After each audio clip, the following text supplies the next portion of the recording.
पार्षद ले लो, हर गांव में एक सरपंच होता है। सरपंच हजारों हो सकते हैं भारत में, पर प्रधानमंत्री एक ही रहेगा। देवता 33 करोड़ हो सकते हैं, पर भगवान एक ही रहेंगे। तो ये देवता तो सरपंच जैसे हैं और भगवान तो प्रधानमंत्री के जैसे। सरपंच से लड़ाई हो गई तो सरपंच ने तुम्हारी गली का पानी काट दिया।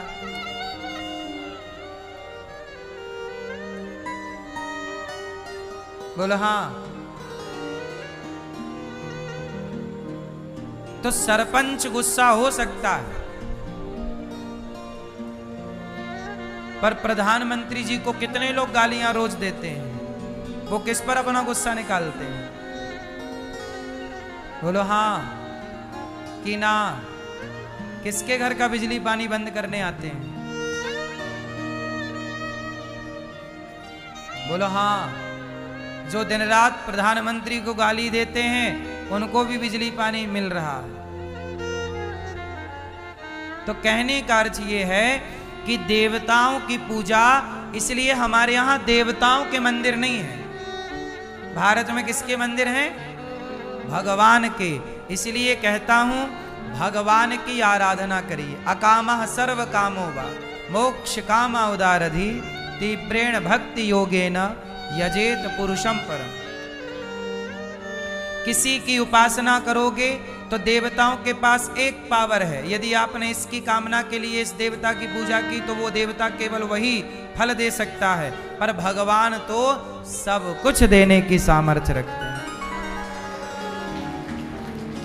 सरपंच के पास कितना पावर है? केवल एक गांव का होगा, पर प्रधानमंत्री के पास पूरे देश का पावर है। ऐसे भगवान के पास पूरे ब्रह्मांड का पावर है। अच्छा, मैं आपको एक चीज और क्लियर करूं। देवता और भगवान, देवताओं की संख्या कितनी है? 33 कोटि। कोटि मतलब प्रकार भी कुछ लोग अर्थ करते हैं, करोड़ भी करते हैं। तो करोड़ ही सही है, क्योंकि हमारे यहाँ सबको गिना जाए। हमारे यहाँ तो सांप को भी देवता मानते हैं, नदियों को देवी, समुद्र को देवता, तुलसी देवी, वृक्ष देवता, ये सारे देवता माने जाएं तो 33 करोड़ ही है। बोलो हाँ। लेकिन भगवान कितने हैं? जोर से, जोर से। एक। एको ब्रह्म द्वितीयो नास्ति। ईश्वर एक है। वो भगवान का नाम क्या है?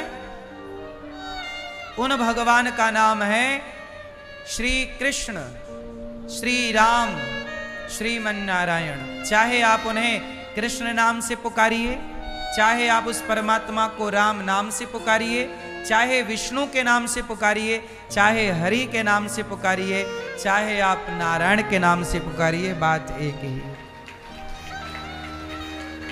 वो परमात्मा एक है। एको ब्रह्म द्वितीयो नास्ति। लेकिन एक बात यहां और समझने की है कि भगवान एक है, पर भगवान के अंग 5 हैं। आप जरा यहां और थोड़ा सा क्लियर कर लो, बात पूरी समझ में आने। ज्ञान होए तो पूरा होए, ना होए तो ना होए। तो पूरे ज्ञान की ओर चलते हैं।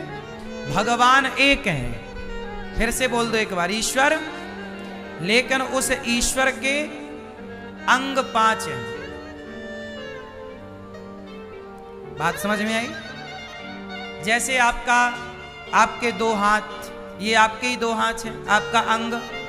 आपकी आंख आपका ही अंग है, आपका हाथ आपका अंग है, आपका पांव आपका अंग है। बोलो हाँ। एक शरीर में अनेक अंग होते हैं। बोलो हाँ कि ना।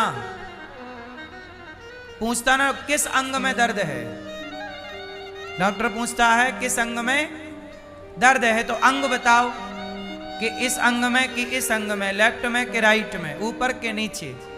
शरीर एक है, लेकिन एक ही शरीर में आपके अंग बहुत सारे हैं। बोलो हाँ। उसी तरह भगवान के 5 अंग हैं। अब आपको ध्यान से सुनाता हूं कौन। ईश्वर के 5 अंग कौन है? ईश्वर का एक अंग है भगवान नारायण का ही एक अंग है भगवान विष्णु। फिर से बोल दो, भगवान नारायण का एक अंग क्या? विष्णु। दूसरा अंग भगवान शंकर, भगवान विष्णु, भगवान। तीसरा अंग गणपति, गणपति बप्पा। चौथा अंग शक्ति, बिना शक्ति के काम नहीं होता, शक्ति मतलब दुर्गा। पांचवा अंग सूर्य, इसलिए सूर्य में भी नारायण शब्द जुड़ा, सूर्य नारायण। सूर्य और चंद्रमा ये भगवान की आंख है। तो कितने हो गए? 5। पांचों के नाम हमें जरा याद कराओ। मुंह बंद करके नहीं, खोलो।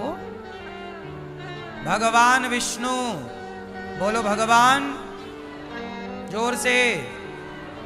भगवान विष्णु, भगवान शंकर।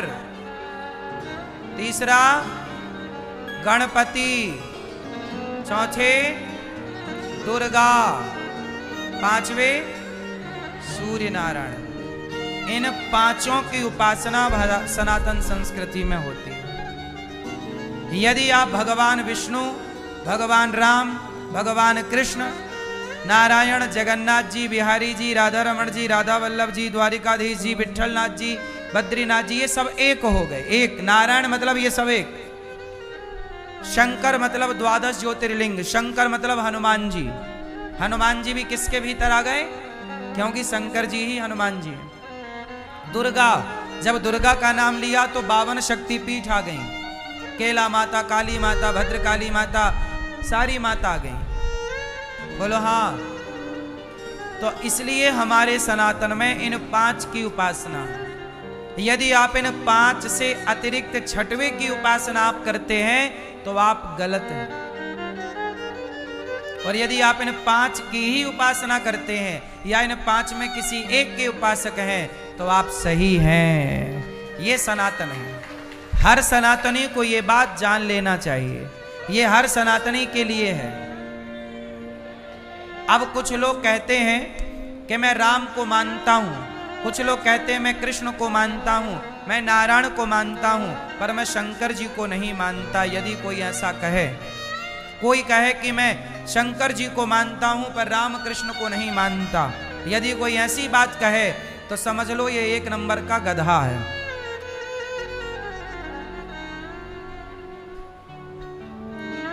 एक नंबर का क्या है? गधा।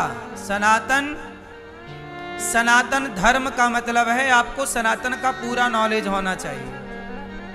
यदि पूरा ज्ञान नहीं है तो फिर आप यदि ये कहते हैं कि मैं राम का उपासक हूं पर मैं शंकर जी की पूजा नहीं करता, या मैं शंकर जी का उपासक हूं मैं राम की पूजा नहीं करता, जो हरि और हर में भेद मानता है वो गधा है। हरि हरि और न भेदा वचन है शास्त्रों का। हरि और हर में कोई भेद, बोलो हरि। हरि मतलब नारायण, हर मतलब शंकर, इनमें कोई भेद। और जो भेद माने वो कौन? बोलो बोलो, गधा है। इसलिए हमारे यहां भेद नहीं। अच्छा ये बताओ, अर्जुन भगवान कृष्ण के भक्त थे, बोलो हाँ, लेकिन अर्जुन ने भी भगवान शिव की तपस्या की कि नहीं? पाशुपते जो अस्त्र है वो किसने दिया? शंकर। भगवान कृष्ण ने ही कही कि अर्जुन ये अस्त्र पाना है तो शिव जी की आराधना करो। बिना शिव की कृपा से, बिना शिव की कृपा के आपको भगवान कृष्ण नारायण की भक्ति नहीं प्राप्त हो सकती। इसलिए शंकर जी कौन है? वैष्णवानाम यथा शंभु। भगवान के सबसे बड़े भक्त कोई हैं तो शंकर जी। भगवान के सबसे बड़े भक्त कोई हैं तो शंकर जी।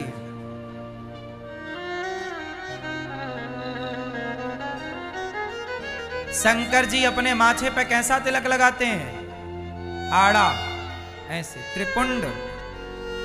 क्यों लगाते हैं? शंकर जी का तिलक ऐसे आड़ा है, जबकि भगवान नारायण का तिलक सीधा है। बोलो क्यों? अब बताओ कि आड़ा कौन है और सीधा कौन है? शंकर जी आड़े बैठते हैं कि सीधे? जोर से, जोर से, जोर से। शंकर जी कैलाश में सीधे बैठते हैं और क्षीर सागर पे भगवान नारायण आड़े बैठते हैं, लेटे। तो जो शंकर जी तिलक लगाते हैं माथे पर, वो तिलक क्या है? लेटे हुए नारायण की ही छवि अपने माथे पे लगाते हैं। ये नारायण, और भगवान नारायण के माथे पर जो तिलक है वो शंकर जी बैठे हैं सीधे, तो मानो शंकर जी को ही अपने माथे पे नारायण धारण करते हैं। हरि हरि और न भेदा। इसलिए शंकर जी का तिलक टेढ़ा है, त्रिपुंड, क्योंकि वो टेढ़ा नारायण भगवान लेटे ना, तो पूरा भगवान नारायण का स्वरूप है, और शंकर जी खड़े हैं, बैठे हैं सीधा। तो ये छवि माथे पर।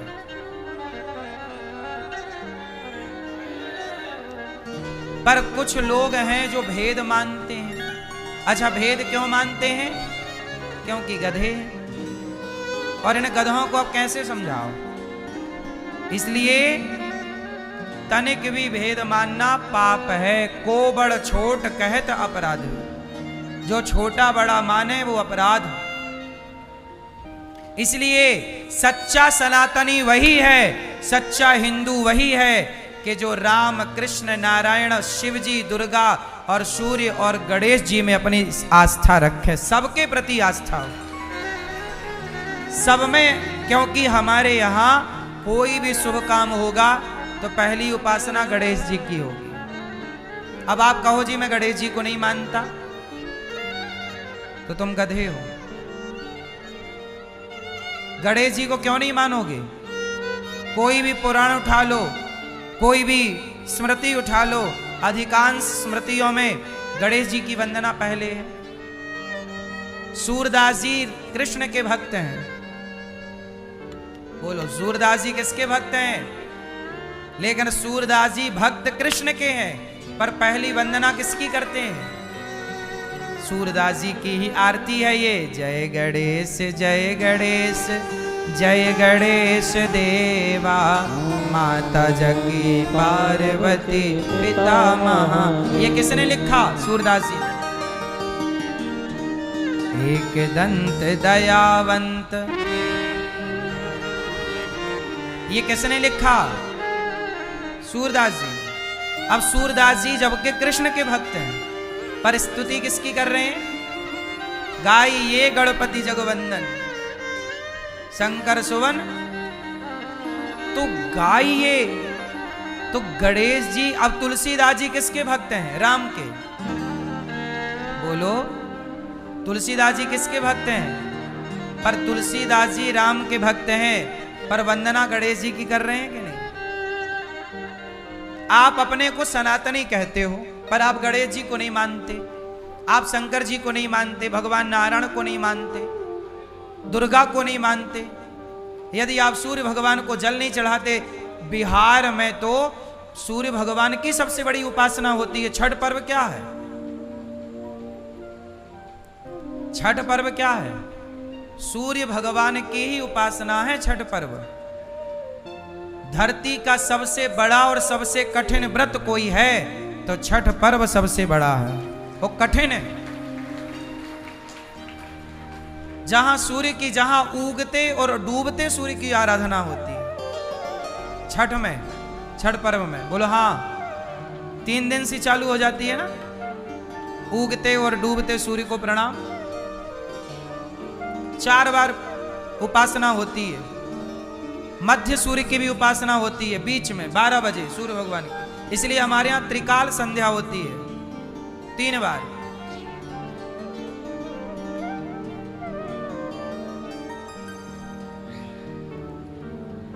इसलिए हम, अच्छा मुसलमान कितनी बार नमाज पढ़ता है? 5 बार।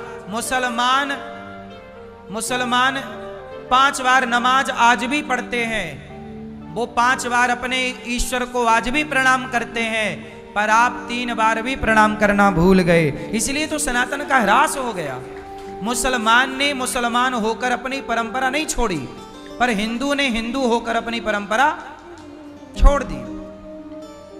मुसलमान ने कुरान पढ़ना नहीं छोड़ा, हिंदू ने गीता पढ़ना छोड़ दिया। मुसलमान ने मदरसा जाना नहीं छोड़ा, हिंदू ने गुरुकुल जाना छोड़ दिया। मुसलमान ने टोपी लगाना नहीं छोड़ी, हिंदू ने तिलक लगाना छोड़ दिया। इसलिए मुसलमानों के वामन देश हैं और पूरी दुनिया में हिंदुओं का एक भी देश नहीं है। हिंदू राष्ट्र एक ही बन जाए भारत, उसके लिए जूझना पड़ रहा कि एक हिंदू राष्ट्र तो हो। ले दे के अपना नेपाल हिंदू राष्ट्र था, अब वो भी नहीं है। क्यों? क्योंकि मुसलमान अपने धर्म, अपनी परंपराओं को लेकर कट्टर है, लेकिन हिंदू अपनी संस्कृति, अपनी विरासत को लेकर के कट्टर नहीं है, जबकि होना जरूरी है। अपने धर्म के लिए तो कट्टरता जरूरी है। हम कट्टरता का अर्थ ये नहीं कि मारना, कट्टरता मतलब काटना नहीं, मारना नहीं, जान लेना नहीं। कट्टरता का मतलब ये है कि कितनी भी भूख लगी हो, लेकिन बिना हम ईश्वर को ध्यान किए, प्रणाम किए हम भोजन नहीं करेंगे। ये कट्टरता। भोजन बनेगा तो सबसे पहले भोग लगेगा, फिर खाएंगे, ये कट्टरता होनी चाहिए। बिना भोग लगाए नहीं खाएंगे। रसोई में पवित्रता का ख्याल रखेंगे, चप्पल पहन करके नहीं, भगवान का चिंतन करते हुए। 5 बार वो नमाज करता है, तुम 3 बार संध्या, 3 बार ईश्वर की आराधना क्यों नहीं करते?